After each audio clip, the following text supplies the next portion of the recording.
So I wasn't planning on making this video today. It's been something that's been pressing on me for months, but it was something I didn't want to give voice to. I had planned on doing something a little bit lighter, but I feel like if I don't speak on this, I will probably explode. So we're just going to launch into it.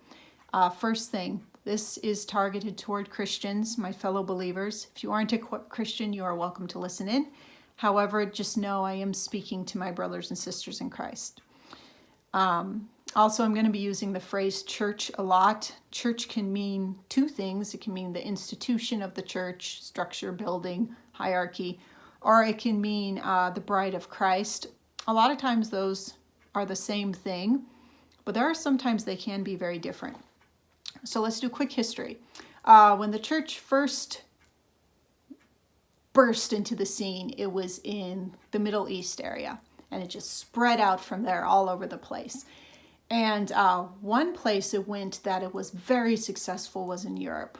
However, it was so successful, it became kind of interlocked with the state. And we started to see men involved in the church who really wanted power. They didn't want holiness. They didn't want to draw closer to God. They liked the prestige and the power that at the time came with the church. So we had centuries of this until tumbling down through the years, we ended up with a very, very, what I would like to call dead church. In fact, in church today, the churches today in Europe are called museums. We do not want that in the United States, but that is what they are. Now, when our nation was founded, we wrote the Constitution. And one thing you have to understand about the backstory of the Constitution, the men who wrote it were imperfect, obviously, because we all are. And they didn't get everything right, but they had been brought up in a culture that was Judeo-Christian right after a Great Awakening. And they wrote this document, this beautiful document that had a lot of Christian principles in it. All men are created equal. That is a biblical concept. The right to free will, that is something God taught us in the Garden of Eden. He did not have to make man with free will and give him choices, but he did. So that is where our document came from. Now, despite our horrendous mistakes that we have made, I believe God has blessed this country because it is founded in its legal law system on some of these basic Christian principles.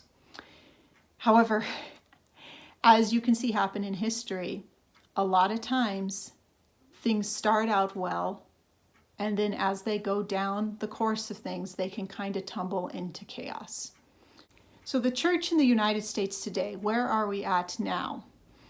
For the last few years, I have been exceptionally concerned about what the future of the church looks like. I could point to a lot of areas, but let's just talk about one area, where we spend our money. It's a good place because it kind of tells where our priorities are.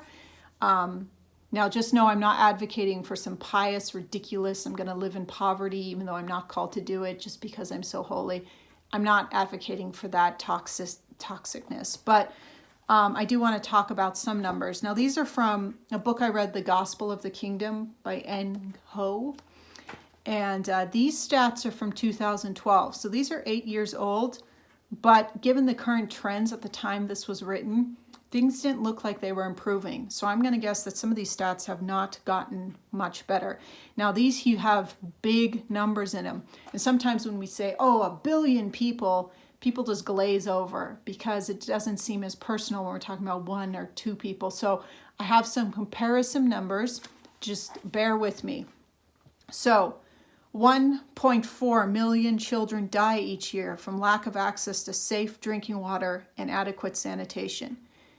So that is 2 to 3 children every minute. I've been talking for 5 minutes. So from the time I start talking till now, that would be 15 children that are dead because they don't have safe water to drink. 500 million people are on the verge of starvation. That is the population of the United States, Russia, and Australia combined. 1.3 billion people live on less than $1 a day. That is the entire population of North America and Europe combined. Oh, let's see here. There's a lot of them. Let's see this. Every 5 seconds, a child dies of hunger. Every 5 seconds. I'm not even going to do the math on how long I've been talking to how many kids that is. There are 2.46 million child laborers. That's the population of Russia, California, Texas, New York, and Florida combined. You take all those people, put them together, that's how many child laborers there are in the world. More than 1 million children join the sex trade each year. That is the population of Montana. Everybody in Montana in 1 year, over and over and over again. You want to take a stand against slavery, you should do something about the sex trade. 250,000 children will become permanently blinded this year for lack of a 10-cent vitamin A capsule or a handful of fresh vegetables. That is 28 children an hour that will lose their sight. This just goes on and on and on. Every night, more than 800 million human beings go to bed hungry. That's greater than the population of North America. Okay? 3 billion people have no access to sanitation. 2 billion have no access to electricity. 1.3 billion live without adequate shelter and 150 million with no shelter whatsoever. If you took the states of Michigan, Ohio, Pennsylvania, Illinois, Florida, New York, Texas, California, put them together, that is the number of people who live without any shelter, not even an abandoned building. Okay? So, the reason I bring this up, let's talk about Christians. Okay? Out of the Christians' income in the year, total annual income for Christians around the world, 17.3 trillion. 99.9% of it we spend on ourselves. 0.09% of it is spent on the evangelicalized non-Christian world, and 0.1% is spent on the unreached world. What do churches do with their money? 96% of all money given to a church remains in the church to help it run. 3% goes to work among the reached, and less than 1% goes to work among the unreached, who are also the poorest people in the world. It would cost less than $70 billion a year. That is 0.4% of every Christian's annual income. If every Christian gave 0.4% of their annual income, we could provide all people in developing and underdeveloped countries with basic education, healthcare, and clean water. Those are the things that eradicate poverty oftentimes. We could provide that, but we don't.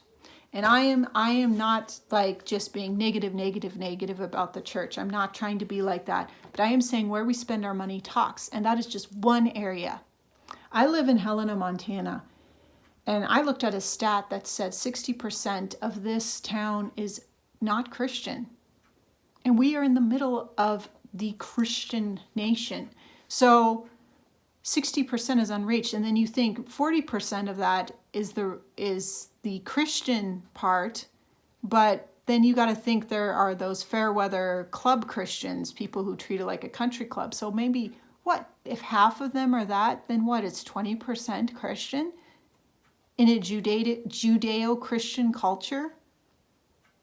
I just got to say, the stats for the future of the American church do not look good. I was praying for revival for this country way before this pandemic happened. Now, when this thing happened, this pandemic, I was in Mexico. And we got back into the country. I was flying home on St. Patrick's Day. The whole world had changed. People were in this mob mentality of fear. I was worried I would cough on the plane. And we're flying back. This fear is everywhere. I'm sitting by the window and I'm looking down on the United States and just absolutely shocked at everything that was going on. And I prayed to God. I said, God, "Are you still here?" And there was a resounding silence. And I am not saying God is still not with his individual people. He's not going to abandon a city when there's 5 Christians in it. But as a nation, is God still with us? And you've got to look at what's happening in our streets.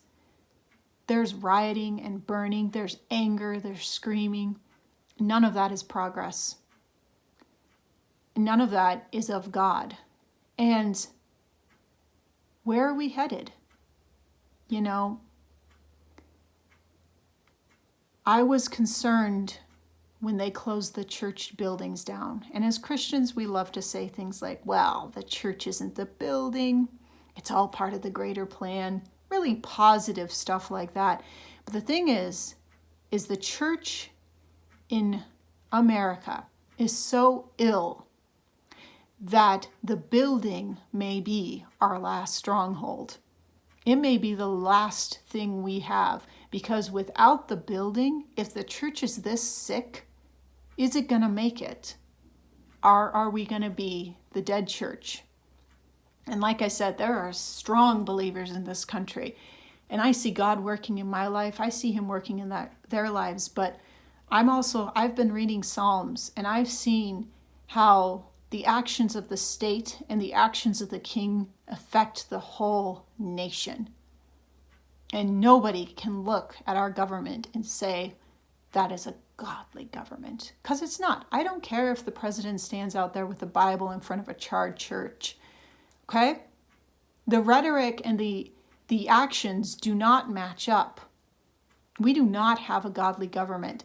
And I am so frustrated when I see a young person eagerly come into a church. They have an idea for something they want to do, something they want to help. And I have heard church after church say, oh, well, we don't actually do that because the government provides that service. I don't care if the government provides the service, church. You're supposed to be providing it. The government is not an extended arm of the church. You still need to tithe. Paying your taxes is not a tithe. Passing stuff off on the government to take care of it, we are mandated to take care of orphans and widows and the poor. We don't just get a free pass and say, oh, I pay my taxes. Aren't the poor houses open? The poor can go to them. No, that's not how it works. And I am tired of the church just sitting there and being like, well, the government takes care of that. No. We need to take care of it, church. We have the funding for it. And we need to take care of the poor. We need to stand up for what is right. And we need to wake up. We finally got to meet at church again. And it was very exciting. But I'm standing there singing. And I love my church.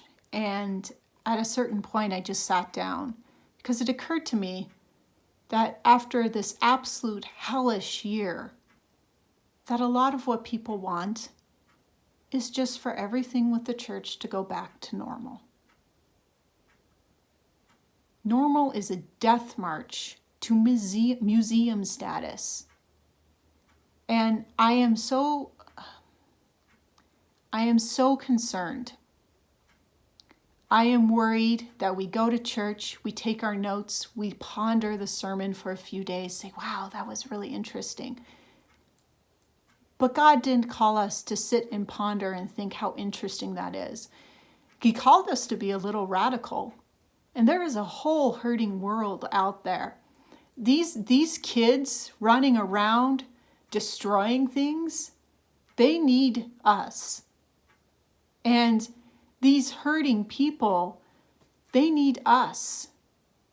And the injustices that are going on right now, the church needs to stand up for them.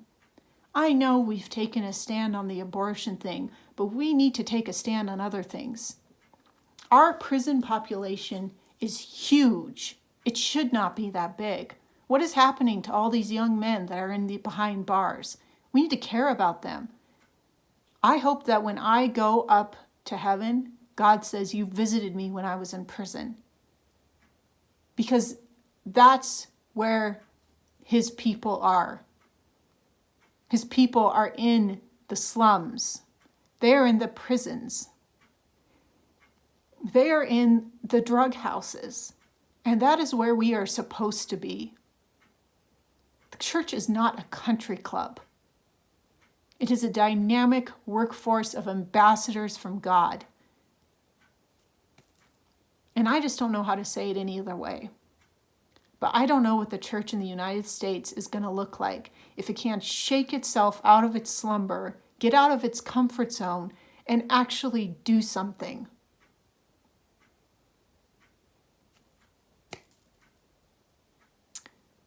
So I got a little passionate about that. But it's how I feel. And I had to say something because for months this has been pressing on me ever since that plane ride. God, are you still here? And part of me is like, why would he be?